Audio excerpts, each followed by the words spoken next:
Kalau belum subscribe juga segera ya, supaya kita bisa terus mengikuti channel ini dan sehingga channel ini bisa jadi berkat dalam hidupmu.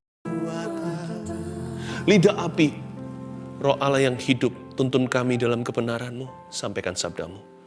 Urapi hamba, sembunyikan di balik salib. Dalam nama Yesus, amin.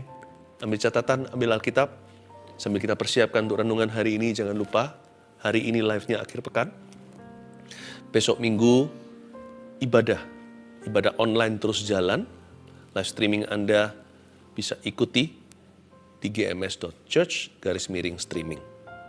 Selalu ada firman pengembalaan untuk Anda sekalian. Mari kita sekarang fokus kepada renungan hari ini. Buka di Yakobus pasal 3, kasih judul Lidah Orang Kristen. Tahu nggak perkataan kita itu mengandung kuasa? Hidup mati dikuasai lidah.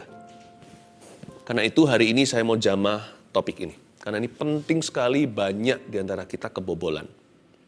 Lidah orang Kristen. Jadi, kalau kita jadi anak Tuhan, harus segenap hati dan seluruh hidup termasuk lidahnya diserahkan. Jangan jadi orang Kristen yang mengaku dirinya Kristen, tapi perkataannya tidak mencerminkan. Lidah itu berkuasa. Yakobus pasal 3, judul di Alkitab Indonesia kita dosa karena lidah. Jadi nggak main-main, lidah bisa menyeret kita ke dalam dosa. Yakobus 3 ayat 1, saudara-saudaraku, janganlah banyak orang di antara kamu mau menjadi guru. Sebab kita tahu bahwa sebagai guru kita akan dihakimi menurut ukuran yang lebih berat. Sebab kita semua bersalah dalam banyak hal. Barang siapa tidak bersalah dalam perkataannya, ia adalah orang sempurna yang dapat juga mengendalikan seluruh tubuhnya. Ayat 1 bukan berarti Tuhan menentang profesi guru atau kita tidak boleh ke situ. Banyak di antara pendengar saat teduh, di antara jemaat yang Tuhan kasihi ini, banyak yang berprofesi sebagai guru. Tetap teguhkan hati, itu panggilan loh. Tetapi ayat ini bicara begini loh, kita itu jangan sok-sokan ingin guruin orang lain. Yang penting kita itu belajar untuk true atau belajar untuk tulus dengan perkataan sendiri. Ucapkan kata-kata yang benar.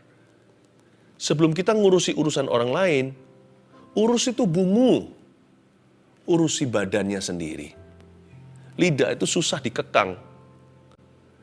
Jadi ayat ini bukan berarti anti profesi. Ayat ini mengajarkan tanggung jawab. Bahwa sebelum kita mencoba mengubah orang lain, minta Tuhan mengubah kita. Dan salah satu area tubuh yang paling susah untuk diubah, jikalau bukan yang paling sulit tentunya, adalah lidah. Di ayat 2 di sana diberikan satu standar sempurna. Sebab kita semua bersalah dalam banyak hal. You and I must agree, kita harus sepakat dan setuju dengan hal itu.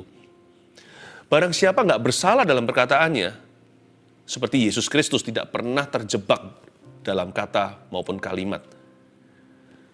Barang siapa tidak pernah bersalah dalam perkataannya, orang itu adalah orang sempurna. Wah, jauh, kita semua pasti pernah salah dalam perkataan kita. Ayat 2 ini mengajarkan kita untuk memilih kata-kata yang menyenangkan hati Tuhan. Jadi kita nggak perlu fasih lidah, apalagi sempurna. Pasti kita pernah terpelecok dalam kata-kata yang kita sesali nanti, atau kita ceroboh, kurang bijaksana, atau pemilihan kata kita kurang sempurna, namanya manusia.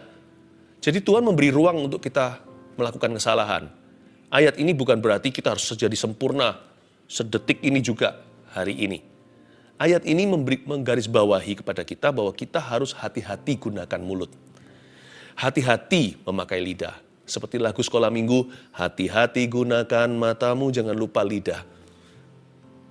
Ayat ini penting sekali memberi kita standar bahwa Kristen itu dimulai dari lidah api. Bukankah pada hari Pentakosta, Roh Kudus turun sebagai lidah api, bukan mata api kan? Bukan kuping api, bukan hidung api, bukan tangan api, bahkan kaki api, lidah api. Karena barang siapa menyerahkan lidahnya pada Tuhan, seluruh tubuhnya pun akan nurut. Lidah itu kekang, lidah itu nahkoda.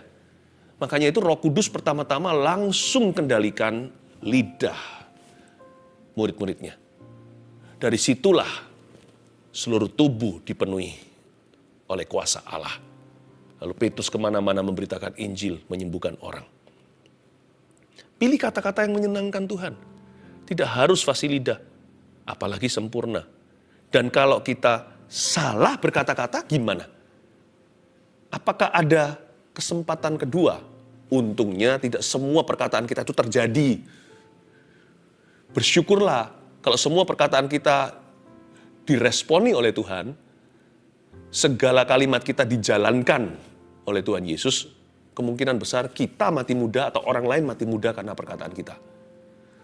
Untungnya tidak semua kutuk sumpah serapah itu diresponi oleh Roh Kudus. Tapi kita harus cepat berbalik, cepat bertobat kalau kita tahu kita barusan mengatakan sesuatu yang salah. Sebelum ditangkap setan, cepat berbalik di ronde kedua. Tuhan itu tidak pernah langsung kita salah ngomong apa, langsung dicambuk, itu enggak. Dia mengajari untuk kita mengampuni 7 kali, 70 kali 7 bahkan. Seringkali perkataan kita itu dikasih toleransi hingga ronde ke-7 baru diresponi. Kalau sampai ronde ke-7 kita nggak berbalik, berarti kita tegar tengkuk. Kalau kita menyadari ada suatu kalimat atau kata-kata yang melukai orang lain, cepat berbalik. Kalau ada kata-kata yang mengutuki orang lain atau mengutuki dirimu sendiri, cepat cabut. Ayat 3 bunyinya, kita mengenakan kekang pada mulut kuda, sehingga ia menuruti kehendak kita. Dengan jalan demikian, kita dapat juga mengendalikan seluruh tubuhnya. Jadi lidah seperti kekang, harus ada remnya. Dan lihat saja, kapal-kapal walaupun amat besar dan digerakkan oleh angin keras, namun dapat dikendalikan oleh kemudi yang amat kecil menurut kehendak jurumudi. Apa yang saya katakan tadi? Lidah itu nahkoda, bukan? Demikian juga lidah walaupun satu anggota kecil dari tubuh, namun dapat memegahkan perkara-perkara yang besar. Lihatlah, betapapun kecilnya api, ia dapat membakar hutan yang besar. Lidah itu penuh dengan kuasa. Betul sekali firman Allah. Hidup mati dikuasai lidah. Siapa suka mendengungkannya akan menuai buahnya, baik yang baik atau yang buruk. Karena itu, biasakan mengucapkan kata-kata yang optimis, bukan yang pesimis, yang positif, bukan negatif. Belum lagi saya bicara tentang firman Allah loh ya. Itu hanya kata-kata positif saja. Terlebih lagi bagi umat pilihan Tuhan untuk kita membiasakan diri mengucapkan kata-kata yang sesuai dengan firman Allah. Ucapkan firman Tuhan. Ada kuasa dalam pengakuan iman. Ada kuasa dalam perkataan. Apalagi perkataan orang-orang yang percaya kepada Tuhan Yesus. Kita sebagai anak raja ini kata-kata kita penuh dengan kuasa. Jangan isi mulut dengan keluhan melulu. Belajar mengisinya dengan pujian. Sebab lidah kita itu bukan hanya kekang, harus direm. Lidah kita itu juga api selain nahkoda. Dia bisa menyalakan seluruh tubuh. Dia bisa mengubah nasib. Dia bisa seperti api kecil membakar seluruh hutan. Bisa hangus total hutan yang jutaan hektar bahkan. Ayat 6 bunyinya begini. Lidah pun adalah api. Ia merupakan suatu dunia kejahatan dan mengambil tempat di antara anggota-anggota tubuh kita sebagai sesuatu yang dapat menodai seluruh tubuh dan menyalakan roda kehidupan kita, sedang ia sendiri dinyalakan oleh api neraka. Wah, bahaya.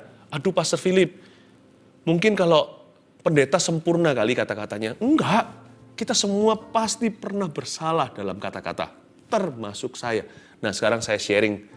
Saya berikan kesaksian bagaimana saya menanggulanginya kalau saya salah ngomong sesuatu. Itulah gunanya I'm sorry atau saya minta maaf kepadamu.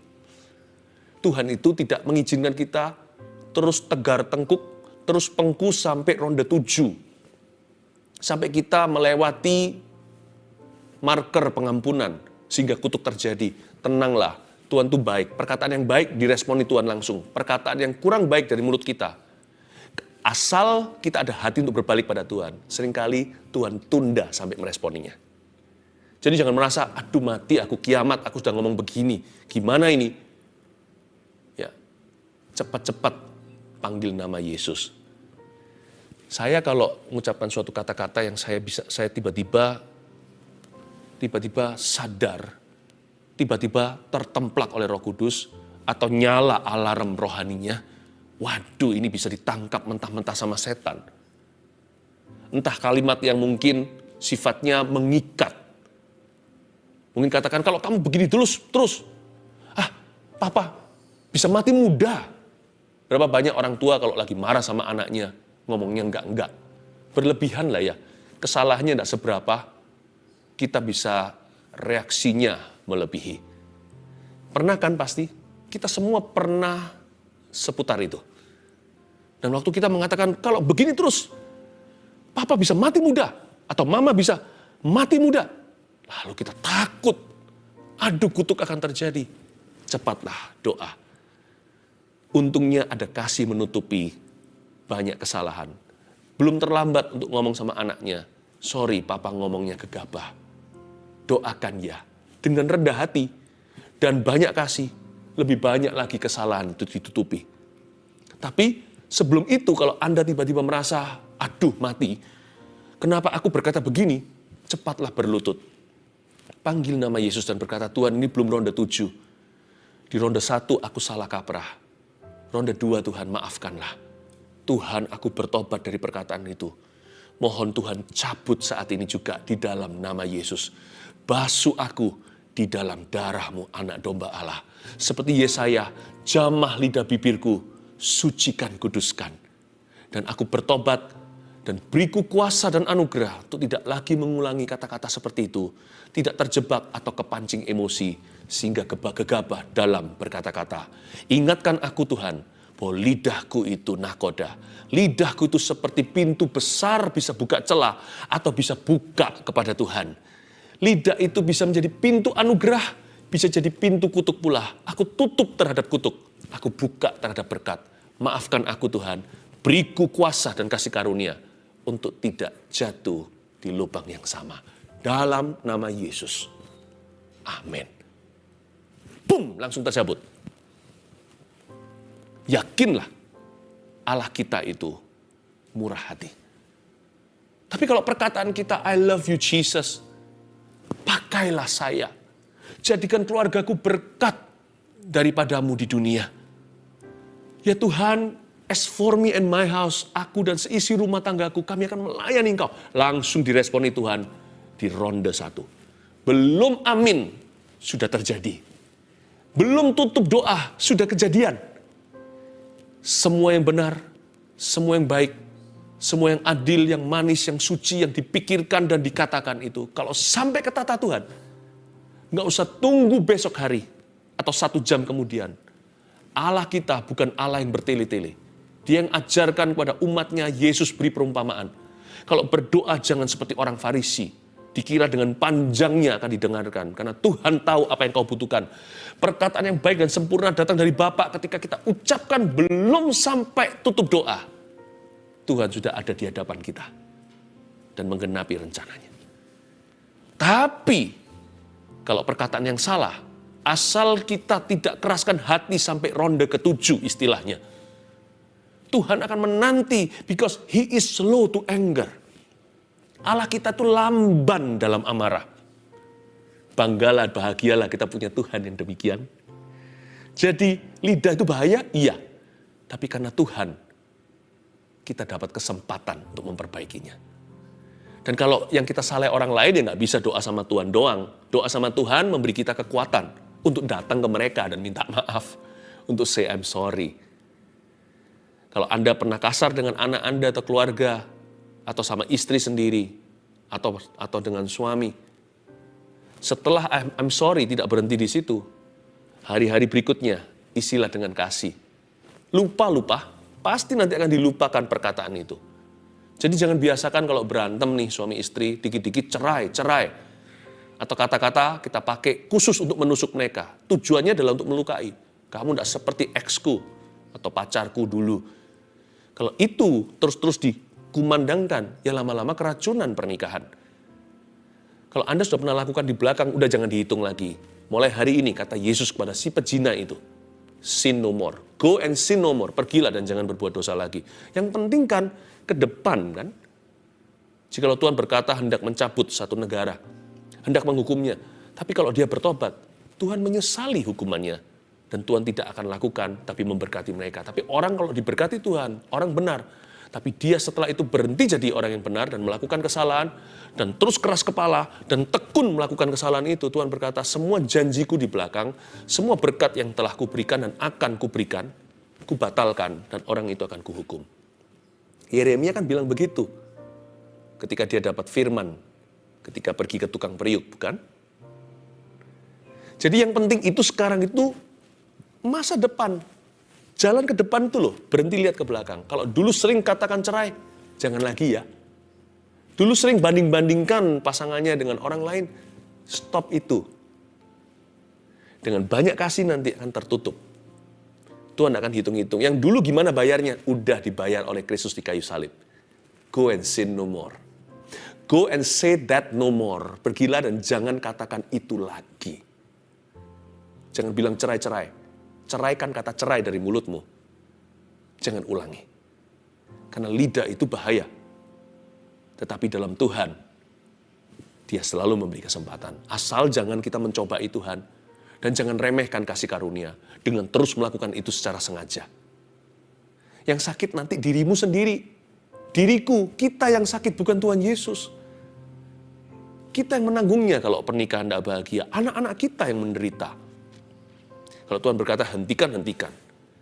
Sekalipun setelah Anda hentikan, apapun itu juga yang pernah melukai, pasangan Anda masih ingat, biarin, nggak apa-apa. Beri alasan untuk mengingat hal-hal yang positif. Mulai investasi perkara benar. Mulai lakukan apa yang membangun. Mulai katakan apa yang dari kasih. Lama-lama, apa yang di belakang itu luntur sendiri. Yang penting kan yang di depan. Tidak pernah terlambat untuk berbalik. Tidak pernah terlambat untuk bertobat. Tidak pernah terlambat untuk berubah. Lidah itu penuh kuasa bukan untuk menghancurkan. Untuk membangun juga kuasa lidah. Kalau lidah kita mulai hari ini diserahkan pada Tuhan. Betul-betul jadi lidah anak Tuhan. Lidah orang Kristen beneran. Segala kondisi di belakang bisa di-reverse. Bisa diputar-balikan. Perlu waktu memang. Kadang-kadang nggak semalam. Memori kan masih ada. Tapi setelah dipenuhi dengan memori indah dan lidah yang membangun sesamanya, reputasimu pun akan bersih. Tunggulah, tekunlah. Lidah kita juga punya kuasa memutarbalikkan dari yang jahat menjadi baik. Isilah dengan firman. Ayat yang berikutnya, ayat 7, semua jenis binatang liar, burung-burung serta binatang-binatang menjalar, dan binatang-binatang laut dapat dijinakkan dan telah dijinakkan oleh sifat manusia. Tetapi tidak seorang pun yang berkuasa menjinakkan lidah. Catat itu. Ia adalah sesuatu yang buas, yang tak terkuasai, dan penuh racun yang mematikan. Dengan lidah kita memuji Tuhan Bapa kita, dan dengan lidah kita mengutuki manusia yang diciptakan menurut rupa Allah. Dari mulut yang satu keluar berkat dan kutuk. Hal ini, saudara-saudaraku, nggak boleh demikian terjadi. Adakah sumber memancarkan air tawar dan air pahit dari mata air yang sama?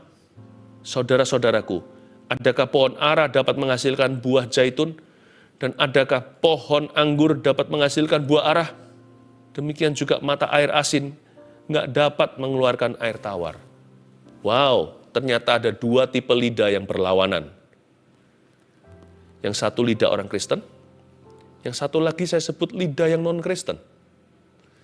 Kadang-kadang ditemukan juga di mulut orang Kristen loh, lidah demikian. Lidah itu penuh dengan kuasa, bisa meracuni. But do you know that? Kabar baiknya, lidah juga bisa menyembuhkan kalau diisi firman. Jadi tergantung. Mau pakai kekuatan negatif atau kekuatan positif? Kekuatan setan atau kekuatan firman? Catat ada 4 lidah non-Kristen. Jangan sampai ditemukan di dalam mulut Anda dan saya. Kita bisa Kristen satu tubuh, lidahnya non-Kristen. Bisa itu.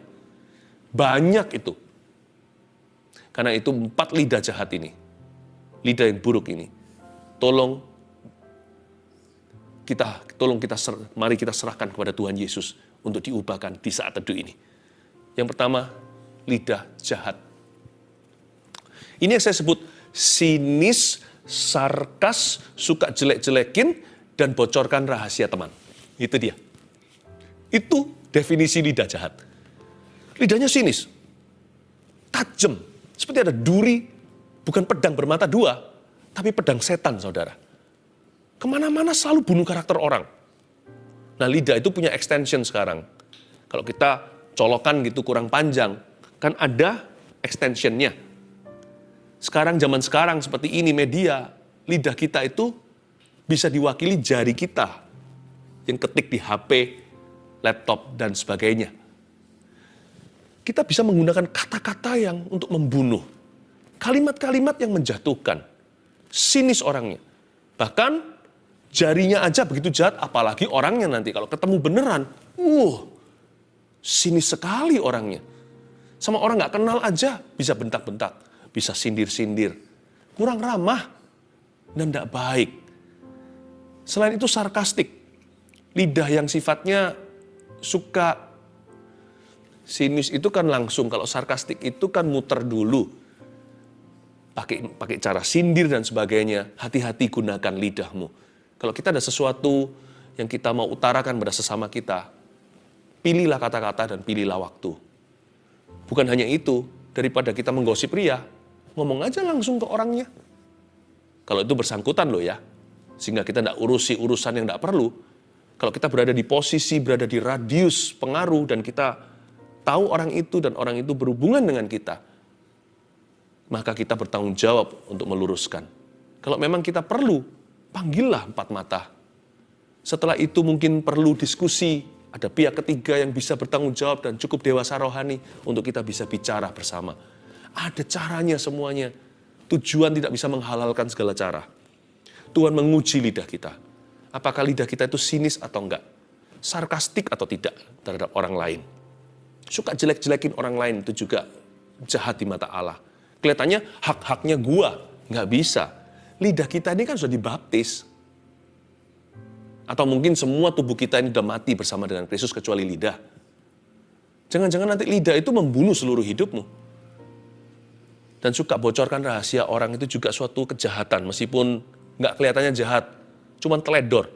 Tapi orang lain rugi dan harus menanggung konsekuensi. Belajar untuk confidential. Apa yang Anda katakan, kalau orang lain share sesuatu dengan Anda, kalau itu sangat-sangat penting untuk dijaga, jagalah. Tapi saya juga nggak mau disumpah di depan. Paham maksudnya? Kadang-kadang ada orang ngomong sama saya begini, Pastor Philip, saya beritahu sesuatu tapi jangan beritahu orang lain. Saya nggak mau langsung tanda tangan. Itu kan kayak notarisan. Itu kan saya diikat janji. Saya bilang tunggu dulu. Kalau you mau beritahu sesuatu pada saya, Anda harus percaya bahwa saya cukup dewasa untuk bisa handle informasi ini dan berhikmat untuk menentukan apa yang harus kulakukan dengan info yang diberikan. Kalau enggak, please jangan beritahu aku. Saya enggak apa-apa kok, saya ini enggak kepo orangnya. Karena Tuhan tidak suruh saya untuk gurui semua orang. Tuhan suruh saya cukup berkata yang benar. Tuhan suruh saya urusi hidup saya. Dan kalau Anda butuh pertolongan, saya dengan rela hati, senang hati untuk mengurusi Anda. Kalau itu bisa membantumu. Tapi saya tidak mau diskakmat begitu. Saya beritahu sesuatu, jangan beritahu siapa-siapa. Saya bilang, itu up to me. Kalau enggak, jangan beritahu aku. Oh ya sudah. Lalu dia beritahu saya, oh iya. Saya rasa nggak bisa. Anda harus beritahu sama mama soal ini. Nah, saya akan arahkan. Kadang-kadang enggak, waduh iya, yang ini nggak boleh beritahu siapa. Ayo kita doa. Ya. Kadang-kadang kita yang harus menentukan. Tapi jangan sampai begini loh. Kita tahu bahwa orang itu percayakan dirinya, lalu kita bocorkan dengan beria-ria. Kita jadikan itu informasi yang kita jual ke kanan kiri. Don't do that. Waktu kita lakukan itu di mata Tuhan, Anda dan saya orang jahat. Lidah kotor yang nomor 2. Ini juga harus dibuang dari mulut kita. Minta Tuhan basuh dengan darah. Lidah kotor itu pornografi di lidah bibir kita. Suka ngomong yang jorok-jorok. Seks. Termasuk begini ya. Termasuk lidah pancingan, contohnya kalau di tempat kerja nih. Suami istri di rumah mungkin ada cekcok gimana. Teman tapi mesra. Sampai di tempat kerjanya ceritain sama lawan jenisnya. Teman dekat katanya, tapi ceritakan istrinya. Atau sebaliknya, suaminya. Jangan lakukan itu. Itu lidah yang kotor di mata Tuhan. Karena di dalam Kidung Agung dikatakan, yang namanya your fountain, atau sumber airmu tidak boleh lumber sampai ke jalanan. Ada tatanan, ada jalurnya, yang pasti bukan teman tapi mesra. Dan ada orang yang suka kalau cowok sama cowok kumpul ngomongin cewek. Dan ngomongnya mulai nyerempet-nyerempet. Sebaliknya juga sama. Avoid that. If they are really your friends, kalau mereka benar-benar teman Anda, mereka tidak akan menjerumuskan. Dan Anda juga jangan nikmati yang kayak gitu. Itu sedap-sedapan yang bukan dari Tuhan. Selain itu sumpah serapah. Sumpah serapah itu juga berbagai macam bahasa kotor. Yang sekarang itu sering dipakai adalah Yesus malah. Nama Jesus bahkan. Atau kata-kata yang lain, kebun binatang keluar semua, yang jorok-jorok. Yang kayak gitu, anak Tuhan gimana sih? Saya pernah kenal satu orang yang mengaku anak Tuhan, sampai saya nggak tahan, saya beri sama dia, kalau kamu anak Tuhan, masa Roh Kudus dipaksa ngomong kalimat jorok itu dari mulutmu? Loh kan aku yang ngomong, nggak apa-apa, ini sudah kebiasaanku. This is culture, man. Ini kebudayaan. Bilang not culture. You dan Yesus, Anda dan Yesus sudah satu. Dia tinggal di dalam dirimu. Nah, kalau kita mengucapkan kalimat kata-kata begitu, bukankah Yesus disuruh sumpah serapah? Itu namanya menista Roh Allah. Itu namanya menginjak kasih karunia. Janganlah, jangan mendukakan Roh Kudus di dalam dirimu. Lidah kotor. Yang ketiga, lidah bohong. Lidah bohong juga jangan biasakan yang namanya gosip, fitnah, dusta hitam, dusta putih. Gosip itu, saya ulangi ya, saya sering katakan ini. Gosip itu beritanya bisa benar, alamatnya salah. Ngapain dicerita-ceritain? Emangnya orang yang kita ceritain itu bisa melakukan sesuatu? Kan hanya untuk kenikmatan sementara dan kenikmatan yang salah. Fitnah itu beritanya yang salah. Kita mengucapkan sesuatu yang sama sekali nggak terjadi.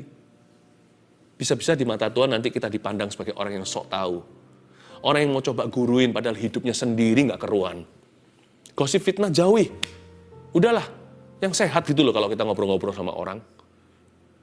Yang nggak perlu kita tengking-tengking orang kalau orang maunya gosip fitnah. Jauhi saja, jangan duduk bersama dengan pencemooh. Bohong hitam, bohong putih. Bohong hitam sudah tahu lah ya, bohong putih. Mama ada nggak? Nggak ada. Memang perlu berpikir lebih keras sih untuk hidup kudus.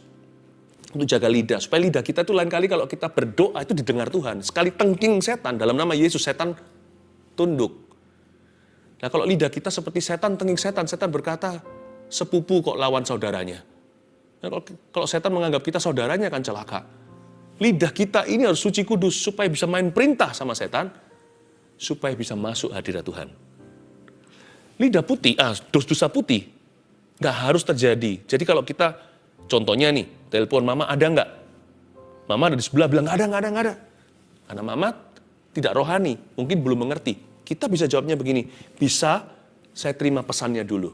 Loh mama di mana? Sekarang tidak bisa angkat telepon. Di mana? Boleh saya terima pesannya? Kan nggak harus berbohong kan? Baik mama di samping atau mama nggak ada di rumah, mama pergi kali. Saya tidak akan menjawab dan memberimu informasi karena mama melarangnya. Mama tidak di sini. Sebagai anak muda, saya tahu kebenaran, saya bisa menengahi supaya mama jangan jatuh dalam dosa. Dua-dua kami jangan jadi salah. Tapi orang tersebut juga mendapatkan kebenaran. Bisa nggak saya terima dulu pesan Anda? Nanti saya sampaikan. Ya kan? Nggak perlu harus dusta putih kalau kita punya hikmat Salomo. Firman itu ngajari kita untuk bijak. Lebih bijak dari profesor dan guru-guru kita. Terakhir lidah sombong. Lidah sombong ini yang nggak memuji Tuhan, ngomong tentang dirinya melulu. Karena itu jangan pernah basa-basi kalau bertanya, how are you? Apa kabar ya? Jangan sampai kita berkata, apa kabar? Lalu orangnya baru ngomong sepatah, kita cerita tentang diri kita. Lidah kita bisa membuat kita lebih rendah hati, lidah bisa memancing kita lebih sombong. Kalau kita lebih banyak ngomong tentang orang lain, mendengarkan, lama-lama kita sendiri jadi merendah di depan Tuhan dan semakin diberkati. Oke? Lidah orang Kristen harus minus 4 ini. Apa? Lidah jahat, lidah kotor, lidah bohong, lidah sombong. Hidup mati dikuasai lidah, ada kuasa dalam perkataan kita. Mari kita putar balik nasib tahun ini dengan mengucapkan firman Tuhan. Haleluya. Thank you Lord. Basuh aku Di dalam darah-Mu, anak domba.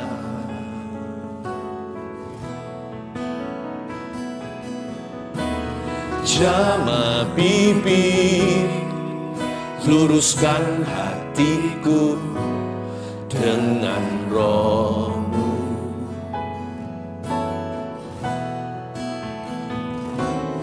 Ku rindu kemuliaan Tuhan,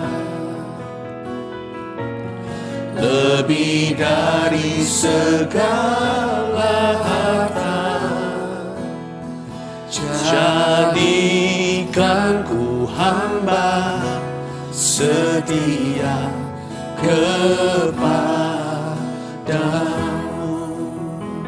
basuh aku di dalam darah-Mu Yesus. Basuh aku di dalam darah-Mu, anak domba. Mari jamah bibir kita dengan lembut seperti ini. Nyanyikan ini, jamah bibir. Jamah bibir, luruskan hatiku dengan Roh-Mu.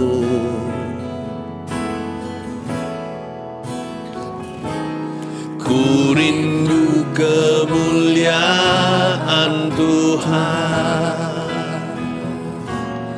lebih dari segala harta. Jadikan ku hamba setia kepadamu.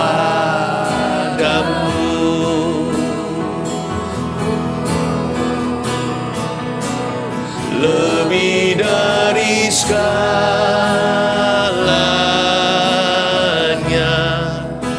ku ingin Kau Tuhan.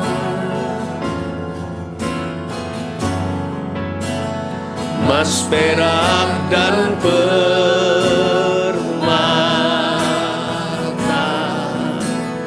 tiada artinya. Ku ingin lebih dekat, bersekutu denganmu. Jadikan ku hamba setia kepadamu.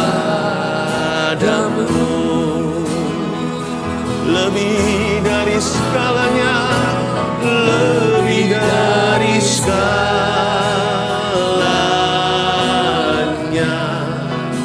ku ingin Kau Tuhan. Emas, perak, dan permata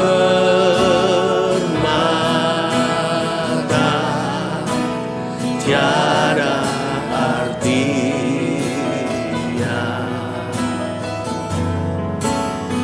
Ku ingin lebih dekat, bersekutu denganmu. Jadikan ku hamba setia kepadamu. Berkat penggembalaan di akhir pekan ini, jangan lupa subscribe juga di channel ini supaya kami terus bisa melayanimu. Mari kita angkat tangan. Terimalah berkat dari Allah Bapa, kasih karunia dari Tuhan Yesus, pengurapan dari Allah Roh Kudus menyertaimu. Dan lidah bibir ini sudah dinyalakan oleh Roh Kudus.